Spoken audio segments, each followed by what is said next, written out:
আমরা আমলগুলো করব। প্রত্যেক ফরজ নামাজের পরে নামাজ অবশ্যই পড়বো, মাস্ট বি। নামাজ পড়ার পরে আমরা এই 5টি আমল কেউ ছাড়বো না। 1 নাম্বার, সালাম ফেরানোর পরেই আপনি একবার উচ্চ স্বরে বলবেন আল্লাহু আকবার।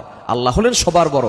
আপনি নামাজ পড়েছেন, সেখানে আল্লাহর ঘোষণা দিয়েছেন, নামাজ শুরু করেছেন আল্লাহু আকবার দিয়ে, নামাজ শেষ করেছেন আসসালামু আলাইকুম ওয়া রাহমাতুল্লাহ বলে, এরপর আপনি আবারও আল্লাহু আকবার বলে আল্লাহকে ঘোষণা দিতে যাচ্ছেন আল্লাহ আপনি হলেন সবার বড়, আপনার থেকে বড় আর কেউ নাই। এরপরে আপনি বলবেন আস্তাগফিরুল্লাহ। মুসলিম শরীফের হাদিস, তিরমিজি শরীফ, বিভিন্ন সিয়াসিত্তার হাদিসের কিতাবের ভিতরে হাদিসটি এসেছে। 1 নাম্বার হচ্ছে আল্লাহু আকবার বলা, 2 নাম্বার হচ্ছে ইস্তেগফার।